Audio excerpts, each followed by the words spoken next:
नमस्कार, आवाज अड्डा में आपका स्वागत है और आपके साथ मैं हूं विपिन भट्ट। और आज जो आवाज अड्डा में हम बात करने जा रहे हैं महाराष्ट्र की और खास तौर पे मुंबई की, इसीलिए हम कह रहे हैं कि मुंबई पर महा आफत। और ये बात इसलिए हो रही कि इस समय देश जूझ रहा है कोरोना की महामारी से और उसका एपिसेंटर, उसका केंद्र आप कह सकते हैं महाराष्ट्र, और महाराष्ट्र के अंदर भी मुंबई, क्योंकि मुंबई में इस वक्त जो हालात है, ये देश की आर्थिक राजधानी है, ये देश का सबसे बड़ा शहर है, यहाँ देश की सबसे ज़्यादा आबादी वाला शहर है और इस शहर पर कोरोना की सबसे बुरी मार पड़ी है। तो आखिर ऐसा क्या है कि मुंबई इतनी बुरी तरीके से कोरोना की चपेट में आया है?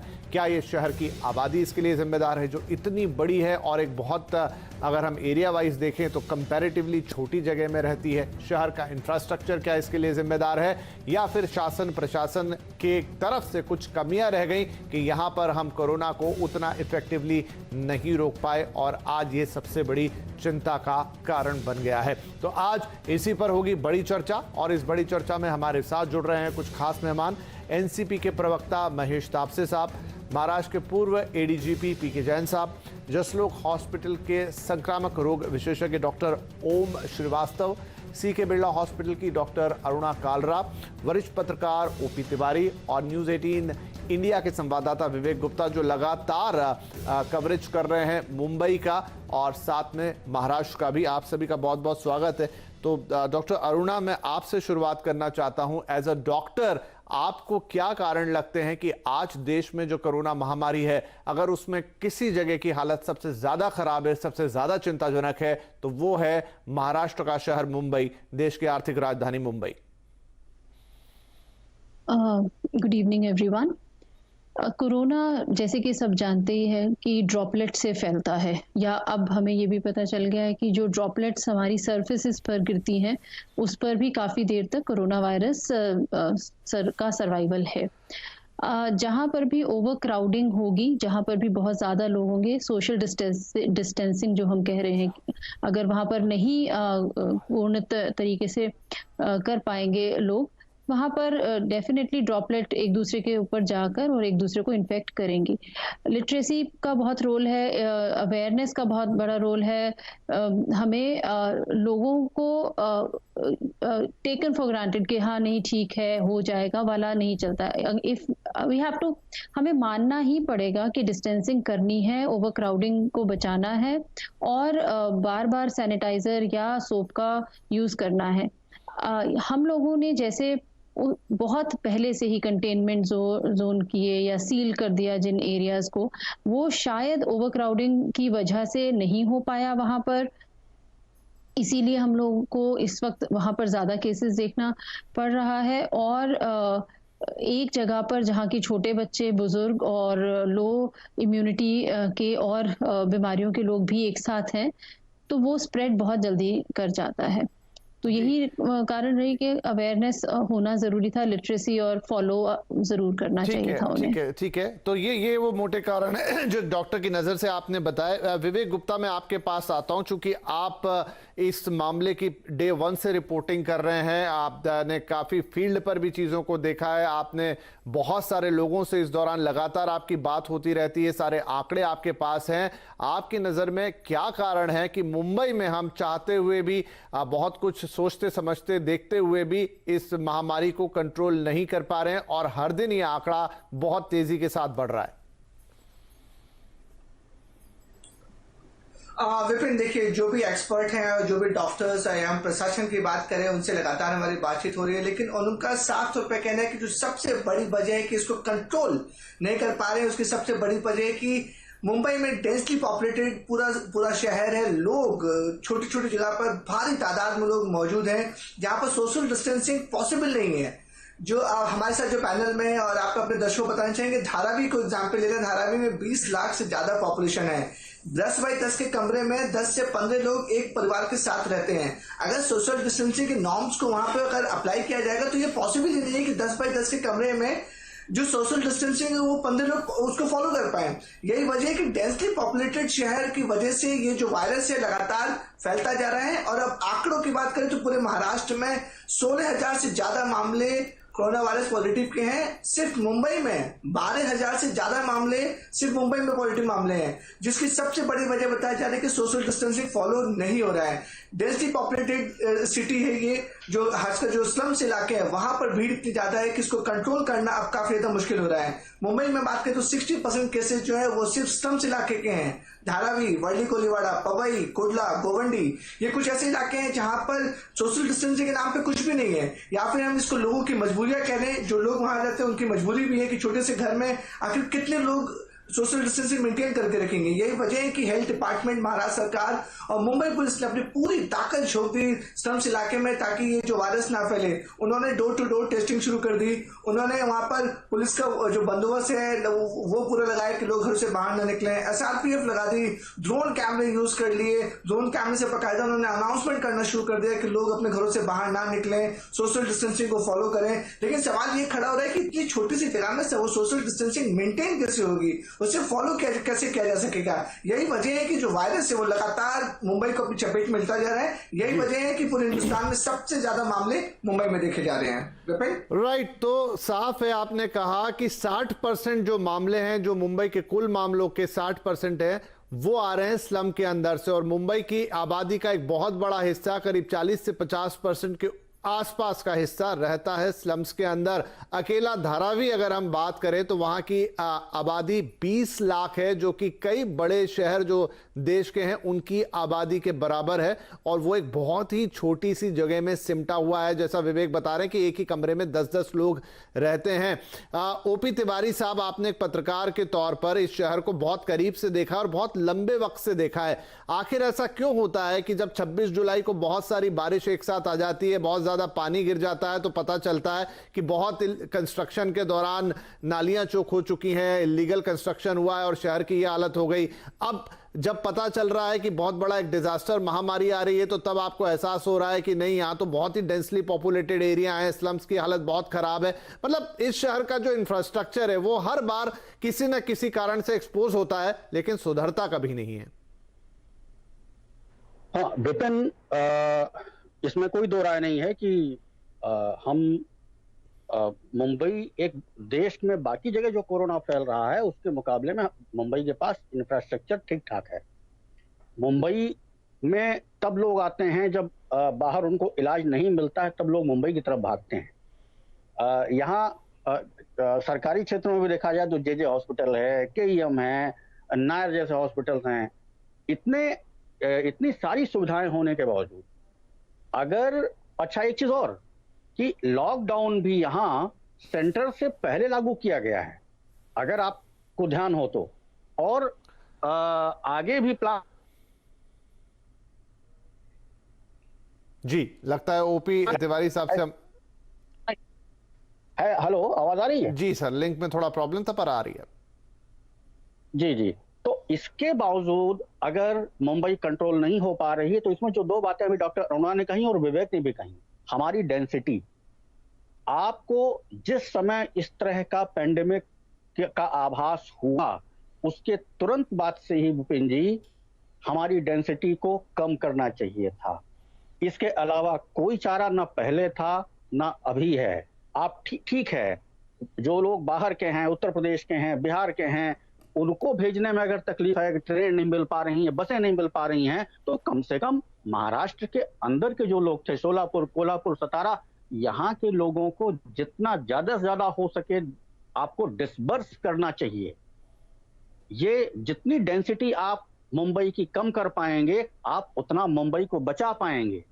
इंफ्रास्ट्रक्चर बाहर का इस्तेमाल करिए, रखने के लिए, इलाज के लिए, खिलाने के लिए, और मुंबई की डेंसिटी कम करिए। यही एकमात्र उपाय हमको दिखाई देता है। जी, PK जैन साहब, चूंकि आपने भी काफी वक्त बिताया इस शहर के अंदर, करीब से देखा पुलिस में रहते हुए और उस इंतजामों में देखा जहां पर इस शहर को कई बार मुश्किलें गई, आपको क्या लगता है कि एकमात्र रीजन इसका यही है कि हम बहुत डेंसली पॉपुलेटेड हैं, एक छोटे लैंड एरिया में ज्यादा लोग हैं, और उसमें भी दिक्कत यह है कि यहाँ जितना रिहायशी इलाका है उसका 60% तो अकेला स्लम है और उसमें एक बड़ी आबादी रहती है। क्या स्लम ही इस शहर को सबसे ज्यादा घातक बनाता है, चाहे वो कभी बारिश आ जाए, चाहे फिर इस तरह की महामारी हो? कि बिल्कुल सही है कि यहाँ पे डेंसिटी ऑफ पॉपुलेशन बहुत ज़्यादा है। अभी तो जहाँ पे पहले एक सिंगल स्टोरी की स्ट्रक्चर होती थी, वहाँ पे 2-2, 3-3 मंजिले की स्टोरी की बिल्डिंग बन गई। वही स्लम्स के अंदर की मैं बात कर रहा हूँ। इसलिए वो स्लम्स डेवलप भी नहीं हो पाती, बिकॉज उसमें इतने ज़्यादा क्लेम और काउंटर क्लेम हो जाते हैं कि जब भी उसको डेवलपमेंट की बात की जाती है तो कोई ना कोई पॉलिटिकल इंटरेस्ट जो है वो उसको स्टॉल कर देता है। ये सिर्फ यहाँ की बात नहीं है, एयरपोर्ट के आसपास की झोपड़पट्टी आपने देखा होगा, विमान जो है वो सिर्फ झोपड़पट्टी से कुछ मीटर दूरी पे लैंड करता है। इसी तरह से कांदिवली में आप जगह जगह पे देखिए, वर्ली कोलीवाड़ा जो था वो अफेक्ट हुआ, उसको कंटेनमेंट जोन घोषित किया गया, धीरे धीरे अब वो कंटेनमेंट जोन से बाहर आ रहा है। लेकिन धारावी एक ऐसा क्षेत्र है जहाँ पे डेंसिटी ऑफ पॉपुलेशन बहुत ज्यादा है। पहले किसी जमाने में बहुत ज्यादा गंदा हुआ करता था, जब वहाँ पे टैनरीज, चमड़ा प्रोसेस करने की यूनिट्स हुआ करती थी, तो सारा उसका जो कचरा था वो आसपास के स्वैम्प में डाल दिया जाता था। तो इसलिए वो एक बहुत बड़ा कारण है। दूसरी बात जो मुझे लगती है कि लोगों को अभी भी समझ में नहीं आ रहा कि उनको जो बेसिक एहतियात बरतनी चाहिए, जैसे मास्क पहनना चाहिए, हाथ धोने चाहिए, सैनिटाइजर का उपयोग करना चाहिए, वो चीजें आज भी नहीं हो पा रही। और उसका एक कारण ये भी है कि पॉपुलेशन बहुत ज्यादा है। अगर आप एक कहीं पे छूट देते हैं किराना लाने के लिए, सब्जी लाने के लिए, मेडिसिन लाने के लिए, तो एक एक घर से भी अगर एक एक आदमी निकलता है तो 4-5 हजार लोगों की भीड़ जो है वो रोड के ऊपर इकट्ठी हो जाती है। अब उस भीड़ को आप भीड़ बोलिए या उस भीड़ को 4,000-5,000 घरों की जरूरत बोलिए, अब वो इस तरह की सिचुएशन में हम लोग जी रहे हैं मुंबई में। इसलिए कोरोना का जो फैलाव है वो इस एरिया में कंटेन नहीं हो पा रहा। अब उसका तरीका, जैसे अभी त्रिपाठी साहब ने बताया, अब ये चीजें जो थी पहले होनी चाहिए थी, लॉकडाउन से पहले 2-3-4 दिन का समय दे दिया जाता, लोगों को पहले जाने की फुर्सत दे दी जाती, वो स्टेट के अंदर या स्टेट के बाहर जहां भी उनको जाना था उनकी व्यवस्था कर दी जाती, तो शायद अच्छा रहता। लेकिन आज के समय में अब ये खतरा दूसरा ये हो गया कि कौन आदमी कोरोना लेके दूसरे गांव में पहुंच जाएगा, अब उसके ऊपर ज्यादा ध्यान केंद्रित होने लगा प्रशासन का। अब जो लोग जा रहे हैं उनको मेडिकल सर्टिफिकेट चाहिए, उनको पुलिस स्टेशन से एनओसी चाहिए, उनको डीसीपी का पास चाहिए। इतनी सारी जो कंडीशंस हैं वो लगा दी गई हैं कि लोगों के लिए पॉसिबल नहीं हो पा रहा। लोग पैदल जा रहे हैं, किसी तरह से परेशानी में जी रहे हैं, खाने के लिए पैसे नहीं। अभी हालत जो है वो काफी ज्यादा खराब हो चुकी है। म्यूनिसिपल कॉर्पोरेशन जो है वो अपने तौर पे काफी व्यवस्था क्रिएट करने की कोशिश कर रही है। कहीं पे एमएमआरडीए ग्राउंड में 1000 बेड का हॉस्पिटल, कहीं जो हमारा रेस कोर्स है वहां पे जितने क्लब्स हैं उनको टेक ओवर कर लिया। तो इस तरह से काफी जो रिसोर्सेज हैं उनको मोबिलाइज किया जा रहा है, लेकिन वो रिसोर्सेज काफी नहीं है, क्योंकि जहां पे 1000 बेड हैं वहां पे कम से कम 200-300 टॉयलेट भी होने चाहिए।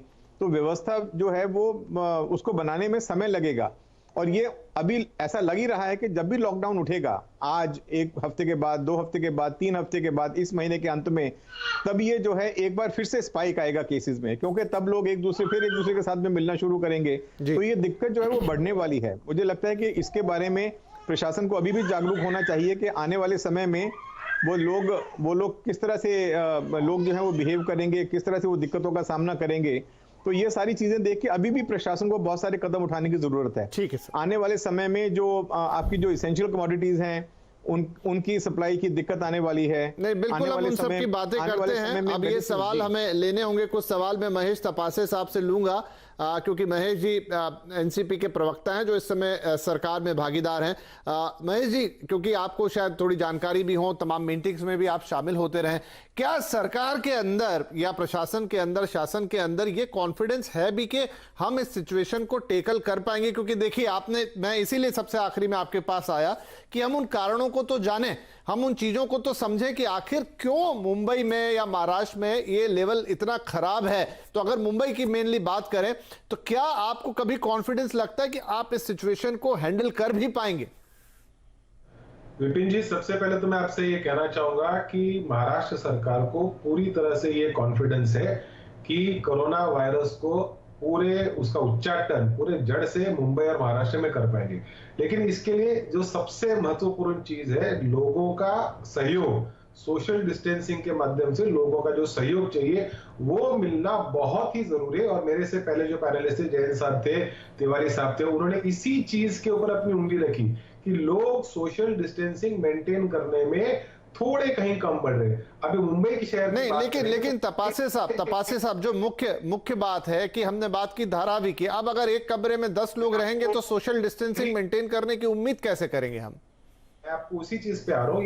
ये मेरी चर्चा का दूसरा पहलू है। मुंबई एक औद्योगिक नगरी है, it is a industrial township. आज से नहीं, हिंदुस्तान की आजादी के समय से मुंबई एक औद्योगिक नगरी रही है। जिस धारावी का आप बात कर रहे थे, जयंत साहब ने बताया, वहां पे पुराने समय में लेदर का बहुत बड़ा उद्योग हुआ करता था, लेदर टैनिंग का बहुत बड़ा उद्योग हुआ करता था। आज सिर्फ मेरे ख्याल से फिनिश्ड गुड्स का वहां पे मेरे ख्याल से कुछ मार्केट है या वहां पे कुछ होता है।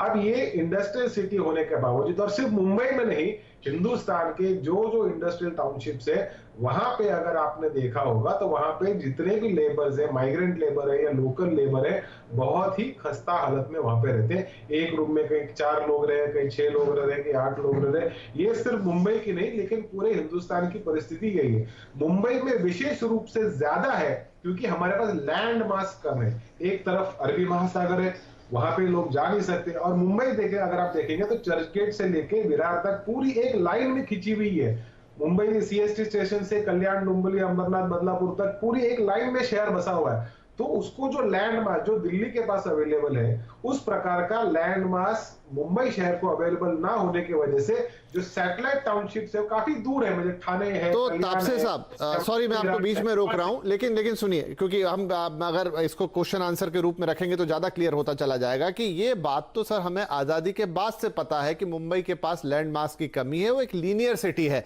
लेकिन चाहे किसी की भी सरकार रही हो, मैं आपके ऊपर सीधा कोई आक्षेप नहीं लगा रहा हूं इस वक्त, किसी की भी सरकार रही हो, किसी का कोई भी पावर में रहा हो, लेकिन कितने सीरियस प्रयास किए गए कि ये जो हाई डेंसिटी ऑफ पॉपुलेशन है इसको थोड़ा कम किया जाए, थोड़ा डिसेंट्रलाइज किया जाए और हटाया जाए एक साथ। धारावी एक दिन में तो खड़ा नहीं हो गया, वो धीरे धीरे बनते बनते आज ये हालत है कि अकेले धारावी की पॉपुलेशन 20 लाख है। हम सरकार में हैं, आपका पूरा इतना ज्यादा सरकार का हमसे सवाल करना चाहे तो आप कर सकते हैं। सरकार किसी की भी हो, मैं आपको कहा कि मुंबई शहर हिंदुस्तान की इनकम टैक्स में बहुत बड़ा योगदान, ये सिर्फ मुंबई शहर का लगभग 7%, 60% से भी ज्यादा। और ये आज से नहीं है, मेरे ख्याल से पिछले कई साल से, कई दशकों से मुंबई एक औद्योगिक नगरी रही है, एक कैपिटलिस्ट सिटी। जितने भी देश के बड़े व्यापारी गण हैं वो ज्यादा करके मुंबई शहर में, जितने भी बैंक हैं उनके सारे हेडक्वार्टर्स मुंबई शहर में। इसीलिए मुंबई को आर्थिक राजधानी भी कहा जाता है। हमारी जो राजनीतिक राजधानी वो तो नई दिल्ली है, लेकिन आर्थिक राजधानी ये मुंबई शहर है। और इसकी वजह से सारे हिंदुस्तान के लोग, सारे दक्षिण एशिया खंड के लोग ये मुंबई से व्यापार करने में ज्यादा अपने आप को सेफ समझते हैं या ज्यादा प्रायोरिटी उस चीज को देते हैं। इसीलिए शायद जैसे आपने बोला कि डिसेंट्रलाइज करके उसकी डेंसिटी कम करना, ये एक पॉलिटिकल विल के तौर पे बहुत अच्छी लगती है। मैं भी चाहूंगा कि इसकी डेंसिटी कम हो, लेकिन क्या हम वास्तविकता इस प्रकार से कर पाएंगे? जो अदर सैटेलाइट एरियाज हैं उनके अंदर भी अलग अलग उनका उद्योग व्यापार खड़ा हो ताकि उनके लोगों को वही रोजगार मिले। ये एक बहुत अच्छा पॉलिटिकल थॉट है, लेकिन मुंबई काम कर रही है, महाराष्ट्र काम कर रहा है। पिछले 30, 35, 40 सालों में अदर स्टेट्स के पास से जिस प्रकार से उनके स्टेट में डेवलपमेंट होनी चाहिए थी वो नहीं हो पाई, इसलिए उधर का जो नहीं, वो सारी बातें ठीक है सर, ये सारे तर्क ठीक है, लेकिन मैं पूरी तरह इससे सहमत नहीं हो पाऊंगा। मैं ओपी तिवारी साहब के पास जा रहा हूं कि ओपी तिवारी साहब जो एक हद तक मान भी रहे हैं तपासे साहब कि वो पॉलिटिकल विल जो दिखनी चाहिए थी वो नहीं दिखी। धीरे धीरे, चाहे वो कोई भी कारण आप गिना लीजिए कि थोड़ा माइग्रेशन होता चला गया, लेकिन जो लोकल शासन है, प्रशासन है, आखिरकार वो जिम्मेदारी तो उसी की होती है ना कि वो शहर किस तरीके से बसने दे। अब जैसा मैंने कहा कि जब जब कोई आपदा आती है तब हम एक्सपोज हो जाते हैं, तब ये शहर एक्सपोज हो जाता है, फिर स्पिरिट की बात होती है, ये होती है, वो होता है। लेकिन अंततः जो इसका डिजाइन है, जो इसका पूरा रहन सहन का तरीका है, वो इसके लिए सबसे बड़ी आफत है। आज नहीं तो कल ये फिर किसी मुसीबत में फंसेगा अगर ऐसा ही चलेगा। जी, यहाँ एक बात की तरफ और ध्यान देना चाहूंगा कि यहाँ इस समय 3 पार्टियों की सरकार है। शिवसेना है, एनसीपी है और कांग्रेस है। वास्तव में देखा जाए तो आपको याद होगा कि 1992 में जब लातूर में भूकंप आया था तो उस समय शरद पवार जी ने जिस तरह से उस भूकंप के बाद की परिस्थितियों को मैनेज किया, एक नैरेटिव सेट कर दिया था उस घटना ने कि शरद पवार तो डिजास्टर मैनेजमेंट के मास्टर हैं। और उसी का नतीजा था कि जब कच्छ में, भुज में भूकंप आया और उस समय अटल जी को जरूरत पड़ी एक ऐसे हैंड की, तो उन्होंने शरद पवार पर भरोसा किया। आज अगर इस पूरी 3 पार्टियों वाली सरकार के अगर कहा जाए सबसे वरिष्ठ सदस्य, मुख्यमंत्री जरूर उद्धव ठाकरे होंगे, लेकिन सबसे वरिष्ठ सदस्य के रूप में अगर आज देखा जाए तो शरद पवार जी हैं। शरद पवार जी का अनुभव है, बहुत 3-4 बार वो मुख्यमंत्री रह चुके हैं। मुझे नहीं समझ में आता है कि, और दिखाई नहीं दिया मुझे, ये तपासी बैठे हुए, मेरी शिकायत है इस बात को लेकर के कि पिछले 1.5-2 महीने के अंदर में मुझे इन तीनों पार्टियों के अंदर में जो कोऑर्डिनेशन दिखना चाहिए और जो शरद पवार जी का एक अनुभव यहां पर काम आना चाहिए था, या तो अनुभव का इस्तेमाल किया नहीं गया, या फिर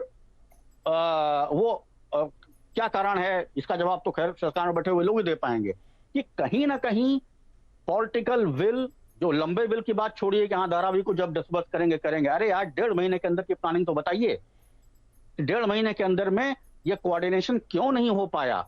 अगर एक आदमी के पास अनुभव रहा है तो उस अनुभव का इस्तेमाल क्या किया जा रहा है? नहीं, ये आपने एक बहुत अच्छा पॉइंट उठाया है सर, तो मैं इसमें और चर्चा में जोड़ना चाहता हूं। डॉक्टर अरुणा, आप मुझे बताइए, क्या आपको लगता है एज एन डॉक्टर कि जितना कोऑर्डिनेटेड एफर्ट्स होना चाहिए था, जितना आपको पहले से उन एरिया की पहचान करके वहां पर आप चाहे सोशल डिस्टेंसिंग की बात करते, वहां से इवैक्यूएशन करते, वहां पर पहले ही स्क्रीनिंग शुरू करते, क्योंकि ये हालात किसी से छुपे नहीं थे मुंबई के, क्या तैयारियों में या एक्शन में कमी रह गई या देरी हुई?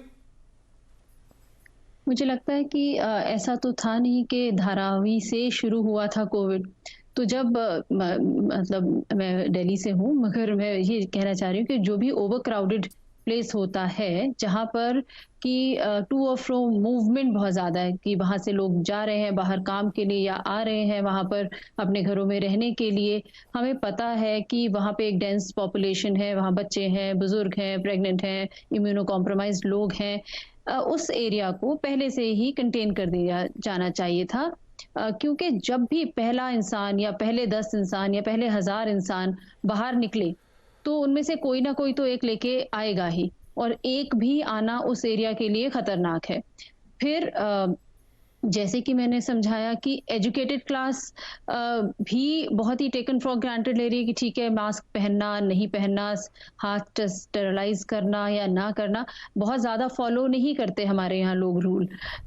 फिर हम उस पॉपुलेशन में भी सिखाना किसका काम था, फोर्सिबली एनफोर्स करना उस बात को किसका काम था, नहीं किया गया तो वो भी करना चाहिए था। तो जब पहला ही केस नहीं जाता या पहले 10 केसेस गए तो वहीं पर हो जाता, मेरे ख्याल से कंटेनमेंट करना और सिखाना, एज अ डॉक्टर मैं कहूंगी कि prevention is always better than cure. Covid हो या H1N1 हो, कुछ भी रहेगा तो यहीं पर जाने वाला नहीं। विवेक, इनकी बात से आपके पास लेकर आता हूं, क्योंकि आपसे तो लगातार रोज ही बात होती है, आप रोज रिपोर्ट करते हैं हमें मुंबई के बारे में बुलेटिन के अंदर, और हमने कई बार इस बात की आपसे बातचीत भी की कि मुंबई में कई बार बीच में ऐसे ऐसे दृश्य दिखाई दिए जब ऐसा लगा कि मानो लॉकडाउन गायब सा हो गया है। कई बार सड़कों पर अचानक भीड़ दिख गई, और ये तो बात हम कर रहे हैं जो बड़ी सड़कें हैं, एक्सप्रेस हाईवेज हैं, शहर के बीचों बीच से गुजरते हैं, लेकिन जो इंटीरियर एरियाज हैं वहां तो कोई पुलिस भी नहीं पहुंच पाई, कोई और शासन प्रशासन की चीज भी नहीं पहुंची, और लोग कई बार खुलेआम घूमते हुए दिखाई दिए। बिल्कुल सही कहा विपिन आपने। देखिए मुंबई में कुछ ऐसे इलाके अभी भी है जहां पर लॉकडाउन के नाम पर कुछ भी नहीं है। अगर हम देखिए कुछ दिन पहले मुंबई के बांद्रा रेलवे स्टेशन पे आप देखते हैं एक छोटी सी अफवाह की वजह से वहां पे सैकड़ों लोग मौजूद हो गए, यानी कि वहां पे पुलिस प्रशासन को पता नहीं चला, सरकार को पता नहीं चला, किसी एक छोटी सी अफवाह की वजह से बांद्रा रेलवे स्टेशन पर सैकड़ों लोग हो गए। उसमें से कितने लोग कोरोना पॉजिटिव होंगे किसी को अंदाजा नहीं था। वहीं दूसरी तरफ हम दूसरे इलाके की बात करें, कुर्ला, गोवंडी, ये कुछ ऐसे इलाके हैं जहां पर लॉकडाउन पूरी तरह से फॉलो नहीं हो रहा है। उसका जो रिजल्ट है विपिन वो अब काफी खतरनाक होते जा रहा है। जो कोरोना वॉरियर्स है, जहां हम मेडिकल फैसिलिटी की बात करें उसमें से मैं आपको बताना चाहूंगा वॉकहार्ट हॉस्पिटल, बॉम्बे हॉस्पिटल और कुछ ऐसे हॉस्पिटल है जहां पे पूरे के पूरे हॉस्पिटल में 25 से 30 और 50 से ज्यादा लोग मेडिकल फैसिलिटी जो कोरोना पॉजिटिव होते जा रहे हैं। मुंबई पुलिस जो दिन रात मेहनत कर लोगों को कंट्रोल करने की कोशिश कर रही है कि लोग घर सड़कों से बाहर सड़कों पर ना निकले, जो जरूर काम हो तभी नहीं निकले। मैं आपको एक आंकड़ा बताना चाहूंगा, 531 पुलिस वाले कोरोना पॉजिटिव है। ये अपने आप में चौंकाने वाले आंकड़े, 531 जिसमें से 5 लोगों की मौत हो चुकी है। उनमें से बताया जा रहा है कि 25 से ज्यादा जो है बड़े ऑफिसर हैं। मुंबई का एक आईपीएस ऑफिसर कोरोना पॉजिटिव पाया गया जो दिन रात ड्यूटी करता था। उसके साथ ही साथ अगर हम मजदूरों की बात करें तो माइग्रेंट्स लेबर्स हैं, वो अपने आप में सबसे बड़ा चैलेंज बना हुआ महाराष्ट्र सरकार के लिए। आखिरकार माइग्रेंट्स के लिए क्या किया जा रहा है? हम आज की आपको तस्वीर की बात करें, हम खुद वहां पर हाईवे पे मौजूद थे। सैकड़ों की तादाद में, हजारों की तादाद में लोग अपने छोटे बच्चों के साथ, अपने पूरे परिवार के साथ यूपी गोरखपुर जो है यहाँ से तकरीबन 1800 किलोमीटर दूर है, वो पैदल चलने पे मजबूर हो रहे हैं। अब उस मजदूर में से भगवान न करे कोई अगर कोरोना पॉजिटिव निकलता है तो वो किसी और से मिलेगा, फिर अपने गांव में जाएगा, उसको कोरोना फैलाएगा। तो कहीं ना कहीं सिस्टम का फेलियर है कि लोग उसे कंट्रोल नहीं कर पा रहे हैं। आप जनता के ऊपर या फिर माइग्रेंट्स के ऊपर या किसी और के ऊपर नहीं थोप सकते कि नहीं तुम इसको फॉलो नहीं कर रहे हो, इसकी वजह से ये फैल रहा है। कहीं ना कहीं जिम्मेदारी हर किसी को उठानी पड़ेगी। जितनी जिम्मेदारी हमारी और आपकी आम जनता की, उतनी जिम्मेदारी यहाँ पर सरकार की भी है, ताकि वो लोगों को समझाने की कोशिश करे। जो मैकेनिज्म है वो पूरी तरह से नहीं हो पा रहा है, जिसकी वजह से कि महाराष्ट्र में जो आंकड़े हैं वो चौंकाने वाले आंकड़े हैं। 15,000 से ज्यादा मामले, 12,000 से ज्यादा मामले सिर्फ मुंबई में। और देखिए आर्थर रोड जेल के मैं अगर आपको अपडेट देना चाहूंगा, आर्थर रोड जेल में 103 लोग पॉजिटिव है। सोचिए इतना छोटा सा जेल, उसमें ओवर क्राउडेड जो वहां पे आरोपी हैं, पुलिस वाले हैं, वहां तक ये कोरोना वायरस फैल चुका है। विपिन, ठीक है, तो महेश जी अब क्या कहेंगे आप इस पे? एक सिस्टमैटिक फेलियर है, ये सिस्टम का फेलियर है। आपका जेल नहीं बचा, पुलिस के लोग एक के बाद एक कोरोना पॉजिटिव होते जा रहे हैं, माइग्रेंट मजदूरों की बहुत बड़ी दिक्कत है। तो किस फ्रंट पे चीजों को संभाला जा रहा है और कैसे संभाला जा रहा है, ये एकदम साफ दिख रहा है कि कोई चीज काम नहीं कर रही है। देखिए, सबसे पहले तो मैं आपको बताना चाहूंगा कि जो देश का एवरेज है टेस्टिंग का, उससे कहीं गुना ज्यादा एवरेज महाराष्ट्र का है। जो अदर स्टेट्स में जिस हिसाब से टेस्टिंग हुई है उससे बहुत ज्यादा बड़े पैमाने पे टेस्टिंग हुई है। और इसी के चलते कारण हमें ये भी पता लगा कि महाराष्ट्र में और विशेष करके मुंबई में कोरोना पॉजिटिव केसेस की संख्या भी ज्यादा है। अब ये होगी पहली बात। दूसरी बात, जहां माइग्रेंट वर्कर का विषय है तो ये सिर्फ महाराष्ट्र और मुंबई में नहीं हुआ। तो महेश जी सिर्फ तुलना करके हम अपने आप को संतुष्ट नहीं कर सकते ना कि हम ज्यादा टेस्ट कर रहे हैं इसलिए हमारे ज्यादा निकल रहे हैं और बाकी जगह कम है। हमें तो सिचुएशन से डील करना है सर। विपिन जी, आपका नेशनल चैनल है, सारी चीज पूरे देश का चीज आप लोगों के सामने रखना जरूरी है, सिर्फ मुंबई की नहीं लेकिन पूरे देश की लोगों चीज बात रखनी जरूरी है। नहीं, तस्वीर वो बात ठीक है, लेकिन फिर भी अगर हम तुलना करें तो हम पहले अपने आप को देखें, बाकी का हिस्सा ठीक है। लेकिन आज शो सिर्फ मुंबई के ऊपर है, तो हमें ये देखना है पिन पॉइंटेडली कि हम यहाँ कहाँ गलती कर रहे हैं। पर की टेस्टिंग महाराष्ट्र में हो चुकी है। जो मजदूरों का, जैसे हमारे गुप्ता जी ने बताया कि बांद्रा स्टेशन में कुछ समय पहले कुछ मजदूर जमे और वहां पे उन्होंने थोड़ा हल्ला किया, तो ये तो सूरत में भी हो चुका है। अब जो माइग्रेंट वर्कर है जो कहीं किसी भी स्टेट में हो, महाराष्ट्र में हो, केरल में हो, गुजरात में या कोई भी स्टेट में हो, उसका जो एक वेटिंग पीरियड था, उसका जो सहनशीलता थी वो खत्म हो चुकी है। लोग अपने परिवार से बिछड़ के 45 दिन हो चुके हैं, उनके पास जाने के लिए साधन नहीं है, इसीलिए 1000 किलोमीटर पैदल जाते हुए लोग भी दिख रहे हैं। तो ये निश्चित रूप से हर स्टेट के और केंद्र के शासन का एक बहुत बड़ा फेलियर है। आज मैं देख रहा था वहां पे केंद्रीय मंत्री नितिन गडकरी जी वो कह रहे थे कि 10 दिन के बाद शायद सरफेस ट्रांसपोर्ट मूवमेंट वो शुरू करेंगे, उस चीज का हम स्वागत करते हैं। अब एक तरफ कोरोना जैसी महामारी से हमको लड़ना है, दूसरी तरफ आर्थिक संकट इतना भयंकर आ चुका है कि लाखों करोड़ केंद्र रिजर्व बैंक ने देने के बावजूद भी बैंकों का एनपीए भी, आपका तो बिजनेस चैनल मुझसे ज्यादा जानकारी आपके पास है, Q1 के अंदर हमारा एनपीए का लॉसेस बहुत बड़े पैमाने पर है। तीसरी बात वही सर, वो सारी चीजें सही हैं, लेकिन देखिए आप मेरी एक बात सुनिए, अभी हम केंद्र की भी बात कर लेंगे। ऐसा नहीं कि केंद्र की चीजों पर हम नहीं बोल रहे और आपकी चीजों पर बोल रहे, लेकिन जो दूरदर्शिता एक पॉलिसी में दिखनी चाहिए, जो सिचुएशन को हैंडल करने के टैक्टिक्स दिखने चाहिए, जो सिचुएशन के साथ उसकी अंडरस्टैंडिंग की बात दिखनी चाहिए, सर उसमें बहुत कमी दिखती है। महाराष्ट्र शासन ने कोरोना के संदर्भ में अपनी भूमिका रखी। देश के प्रधानमंत्री जी ने लॉकडाउन अनाउंस करने के पहले लॉकडाउन महाराष्ट्र में हुआ। क्यों हुआ? क्योंकि मुंबई एक इंटरनेशनल सिटी है, यहाँ पे आने वाला टूरिज्म है, यहाँ पे आने वाला बिजनेसमैन है, हर देश से यहाँ पे लोग आते हैं। स्वाभाविक रूप से यहाँ पे इन्फेक्शन सबसे ज्यादा निश्चित रूप से पहले हुआ होगा। अब क्योंकि लोकल ट्रेन चल रही थी, वहां पे रेलवे चल रही थी, एयरलाइंस चल रही थी, मेट्रो रेल चल रही थी, जिसके ऊपर महाराष्ट्र शासन का कंट्रोल नहीं, वो शायद खुद से नहीं बंद कर सकते, उसके लिए सेंटर की आवश्यकता है। वो भी बाद में हुआ, लेकिन तब तक जो डैमेज कंट्रोल करना चाहिए था, शायद हमारे देश के हुकूमत को जनवरी महीने में पता था कि चाइना में इतना बड़ा संकट वुहान जैसे शहर में आ चुका है, लेकिन क्या हमारी हुकूमत, देश की हुकूमत और राज्यों की हुकूमत, क्या वो दूरदृष्टि नहीं रख सकती थी कि 2 महीने के बाद, 3 महीने के बाद आएगा? हम सब लोग देखिए महेश जी, ऐसी दूरदृष्टि की बात है तो फिर तो इसमें यह था कि जब शराब की दुकानें खोलने की बात कही की तो आपने खोली क्यों? मुंबई में भी क्यों खोली? आपको अंदाजा नहीं था कि क्या होगा? एक दिन के लिए भी क्यों खोली?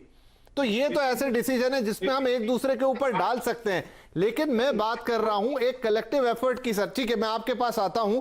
मैं जैन साहब, एक मिनट, मैं आपके पास आता हूं जैन साहब, क्योंकि आपको मुंबई में और महाराष्ट्र में प्रशासन का अनुभव है, आपको लगता है कि चीजें वैसी हुई जैसी होनी चाहिए थी। मैं बिल्कुल एक बेनिफिट ऑफ डाउट दे दूंगा, कोई भी परफेक्ट इंतजाम नहीं कर सकता, लेकिन एक उम्मीद हम करेंगे, एक सिस्टमैटिक चीजों को हम देखना चाहेंगे। क्या वो हमें यहां दिखाई दिया?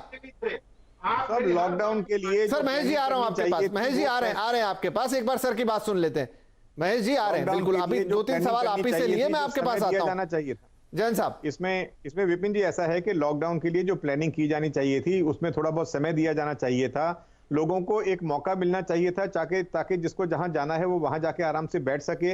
ये जो आर्थिक दिक्कतें हैं, लोगों की मुसीबतें हैं, वो सारी मुसीबतें काफी हद तक टाली जा सकती थी।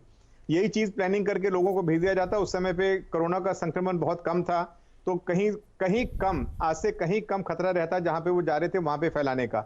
अभी नंबर इतना ज्यादा बढ़ चुका है, अभी ये नहीं पता कि कितने लोग संक्रमित हैं, इसलिए वो खतरा कहीं ज्यादा बढ़ चुका है। तो वहां पे कहीं ना कहीं प्लानिंग में थोड़ी बहुत कमी हुई। ये चीजें जो हमारे को जनवरी महीने से पता चल गई थी, चाइना से पूरे वर्ल्ड में फैलना शुरू हो गया था, हमारे यहाँ लॉकडाउन किया, उसका फायदा हुआ, लेकिन वही ग्राफ अभी बढ़ने लगा है। और जैसे ही ये लॉकडाउन खुलेगा, ये ग्राफ फिर से स्पाइक होगा एक बार। इसके बारे में किसी को भी कोई मन में शंका नहीं रखनी चाहिए। तैयारी सरकार अपनी तरफ से कर रही है, लेकिन पब्लिक डिस्ट्रीब्यूशन सिस्टम काफी हद तक ठीक रहा। वहां पे जो आयोजन किया गया, जो भी व्यवस्था की गई, वो काफी हद तक ठीक है, लेकिन हैंडलिंग में शुरू से कहीं ना कहीं थोड़ी बहुत कमी रही। उसके बाद में अभी जो निर्णय लिए जा रहे हैं उनको भी अगर प्लान करके किया जाए, लोगों की मूवमेंट कैसे होगी। अब आपने एकदम खोल दिया, जो मजदूर हैं, जो माइग्रेंट लेबर है, उनके लिए, टूरिस्ट के लिए जो खोला है, लेकिन उसके बाद में उनके लिए व्यवस्था, वो लोग जाएंगे कैसे, उस व्यवस्था की कहीं कोई बात ही नहीं कर रहा।